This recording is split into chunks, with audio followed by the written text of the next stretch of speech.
भाई दूज की कहानी सुनने के लिए हमने यहाँ पे प्लेट ले ली है। प्लेट में हमने गणेश जी को विराजमान कर लिया है।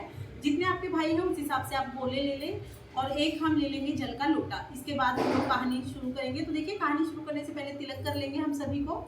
अभी अगर आप भाई दूज वाले दिन ही अपने भाई को तिलक करेंगे तो फिर आप गोलों पर तिलक ना करें, और अगर आप किसी कारण से नहीं जा सकते हैं भाई को तिलक करने तो फिर आप गोलों पर तिलक कर सकते हैं।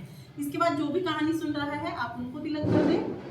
तो इस तरह से हम लोग तिलक कर लेंगे और उसके बाद हम लोग कहानी सुनेंगे। तो हाथ में चावल के दाने लेके हम लोग कहानी सुनेंगे। चलिए कहानी शुरू करते हैं। एक बार एक ब्राह्मण था। ब्राह्मण की 2 संतान थी, एक लड़का और एक लड़की। लड़की बड़ी सुशील थी, अपने भाई को कभी भी भला बुरा नहीं बोलती थी और कभी भी अपने भाई से नाराज नहीं होती थी। भाई की शादी थी, इसलिए भाई अपनी बहन के ससुराल गया अपनी बहन को लेने के लिए। जब वो अपनी बहन के घर पहुंचा तो बहन चरखा काट रही थी। भाई को आया देखकर बहन जल्दी से पड़ोसन के पास गई और बोली कि मेरा भाई आया है, मैं उसकी खातिरदारी कैसे करूं। पड़ोसन बोली, तेल का चौका लगा लो और घी में चावल चढ़ा दो। जब चावल बन जाएंगे तो घी बूरा के साथ अपने भाई को खिलाना। अब चली गई, जाके उसने तेल का चौका लगा लिया, घी में चावल चढ़ा दिए। तेल का चौका सूखे ना और घी में चावल गले ना। बहुत देर हो गई। भाई जाने के लिए बोलने लगा तो जल्दी से अपनी सहेली के पास गई और जाके सारी बात बताई। सहेली ने कहा, गोबर मिट्टी का तो चौका लगाओ और दूध की में खीर बनाओ। अब वो घर आई, गोबर मिट्टी का चौका लगाया, दूध में खीर बनाई, खीर बना के अपने भाई को खिला दी। जब भाई जाने लगा तो उसने सोचा कि रास्ते के लिए कुछ खाने का बना दूं अपने भाई के लिए। उसने चक्की में आटा पीस लिया, यानी गेहूं पीसने लगी वो चक्की में। जब वो गेहूं पीस रही थी तो साथ में ही एक नाग पिस गया। अब उसने नाग को देखा नहीं और उस आटे से अपने भाई के लिए चूरमे के लड्डू बना के दे दिए। चूरमे के लड्डू बांध दिए, भाई उन्हें लेके चला गया। अब जाके जब उसका भाई चला गया, पीछे जब वो साफ सफाई करने लगी घर की, चक्की साफ की तो वो नाग दिखाई दिया। अब उसको पता लगा कि जिस आटे के मैंने अपने भाई को लड्डू बना के दिए हैं उसमें तो नाग पिस गया, वो तो जहर का हो गया। अगर मेरा भाई वो चूरमे के लड्डू खा लेगा तो मेरा भाई तो मर जाएगा। वो भागी भागी अपने बच्चे को पालने में ही सोता छोड़ के भागी भागी चली गई अपने भाई के पीछे पीछे। अब उसका भाई एक पेड़ के नीचे, तालाब के किनारे एक पेड़ के नीचे सो रहा था। उसने अभी तक खाना नहीं खाया था। अब उसने जैसे ही वो बहन पहुंची उसने तो उठाए लड्डू और फेंक दिए। भाई बोला कि बहन तूने क्या किया, मैंने तो अभी खाना भी नहीं खाया था और मुझे तो बहुत भूख लगी है। वो बोली, नहीं भाई ये लड्डू तुझे नहीं खाने और मैं तेरे साथ ही चलूंगी। भाई बोला, बहन तुमने तो कहा था कि तुम 1-2 दिन के बाद आओगी। कहा, नहीं भाई मैं तुम्हारे साथ ही चलूंगी। अब वो अपने भाई के साथ साथ चल दी।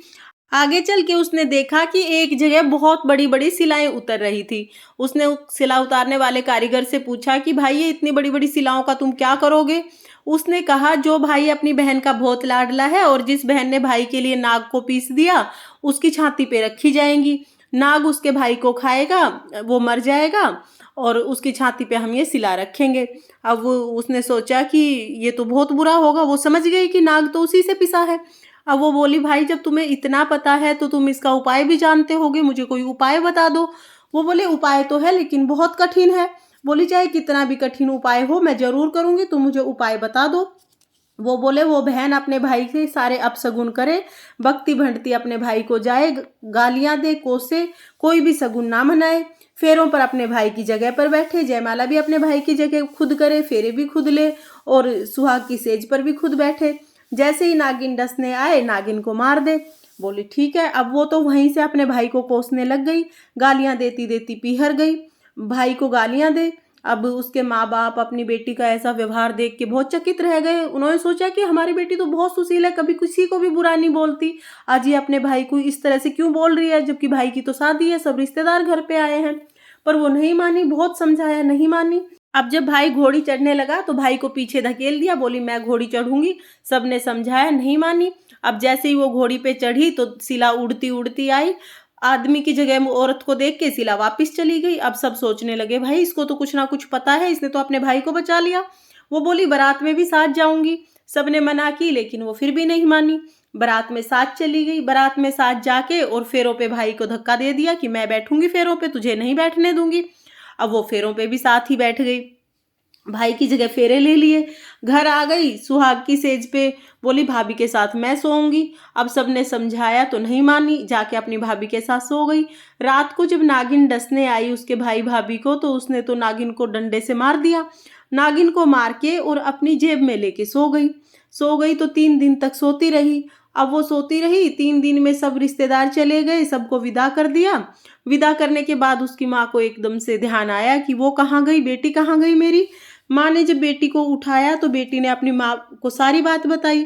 बेटी ने बताया कि मैं इतनी बुरी नहीं हूँ, मैं तो अपने भाई को कभी नहीं कोसती और भाई की जान बचाने के लिए मैंने ये सब कुछ किया था। और अपनी जेब से सांप निकाल के दिखाया। जब सांप निकाल के दिखाया तो माँ बाप तो बहुत चकित रह गए। दोनों ने हाथ जोड़कर अपने किए की माफ़ी मांगी और कहा कि हमें तो पता ही नहीं था कि ऐसा कुछ होने वाला है। दोनों ने अपनी बेटी की बहुत प्रशंसा की, बहुत बड़ाई की और अन्न धन दे के बहुत आदर सत्कार के साथ अपनी बेटी को विदा किया। ऐसे उस बहन के भाई की रक्षा की, वैसे ही भगवान सबके भाइयों की रक्षा करे और सभी पे अपनी कृपा दृष्टि बनाए रखे। इसके बाद हम लोग एक गणेश जी की कहानी और सुनेंगे। बार एक बुढ़िया थी, गणेश जी की सेवा करती थी, गणेश जी की पूजा करती थी। रोज मिट्टी के गणेश जी बनाए, गणेश जी गल जाए, रोज मिट्टी के गणेश जी बनाए, गणेश जी गल जाए। अब बुढ़िया के घर के सामने ही किसी सेठ की हवेली बन रही थी। बुढ़िया उस हवेली में गई और कारीगर से बोली कि कारीगर कारीगर मेरे पत्थर के गणेश जी बना दो। कारीगर बोले बुढ़िया जी जब तक तेरे पत्थर के गणेश जी बनाएंगे इतनी देर में तो हम अपनी दीवार बनाएंगे, हमारे पास इतना टाइम नहीं है, किसी और से बनवा ले। अब बुढ़िया को बहुत बुरा लगा। बुढ़िया बोली भगवान करे तुम्हारी दीवार टेढ़ी हो जाए। अब बुढ़िया ये कह के अपने घर आ गई। कारीगर जैसे ही दीवार बनाए दीवार टेढ़ी हो जाए फिर ढा दे, जैसे ही दीवार बनाए दीवार टेढ़ी हो जाए फिर ढा दे। शाम को आए सेठ जी। सेठ जी ने कहा कि आज कुछ भी काम नहीं किया। बोले सेठ जी काम तो बहुत कर रहे हैं लेकिन जैसे ही दीवार बनाते हैं दीवार टेढ़ी हो जाती है। इसके बाद कारीगर ने सेठ जी को सारी बात बताई बुढ़िया वाली कि कैसे कैसे बुढ़िया आई थी और उससे गणेश जी बनवा रही थी, उनने मना कर दिया। अब सेठ जी बोले कि मुझे उस बुढ़िया के पास लेके चलो। कारीगर सेठ जी को बुढ़िया के पास लेके गए। बुढ़िया के पास जाके सेठ जी हाथ जोड़ के बोले हे बूढ़ी माई, हमारी दीवार सीधी करा दो, हम तुम्हारे लिए सोने के गणेश जी बनवा देंगे। ना कहते ही सेठ जी की दीवार सीधी हो गई। सेठ जी ने बूढ़ी माई के लिए सोने के गणेश जी बनवा दिए। गणेश जी महाराज, जैसे आपने सेठ की दीवार सीधी की वैसे ही इस कहानी को कहते सुनते हुकारा भरते सभी के सभी कार्य सीधे करना और सभी पर अपनी कृपा दृष्टि बनाए रखना। इस तरह से हमारी भाई दूज की कहानी पूर्ण हो जाएगी। फ्रेंड्स, कहानी सुनने के बाद जो हमने ये हाथ में चावल के दाने लिए हैं, कुछ दाने हम गणेश जी महाराज को समर्पित करेंगे, कुछ दाने हम ऐसे लोटे में डाल देंगे और इसके बाद हम इस लोटे से सूर्य देवता को अर्घ दे के आएंगे। तो इस तरह से हमें कहानी सुननी है। फ्रेंड्स, अगर आपको भाई दूज की ये कहानी पसंद आई हो तो वीडियो को लाइक करना और अगर आपने अभी तक मेरे चैनल माय पैसिफिक वॉल को सब्सक्राइब नहीं किया है तो प्लीज़ सब्सक्राइब कर लेना और बेल आइकन को भी प्रेस कर देना ताकि मेरी आने वाली वीडियोज़ का नोटिफिकेशन आपको मिल जाए। देखने के लिए बहुत बहुत धन्यवाद। राधे राधे।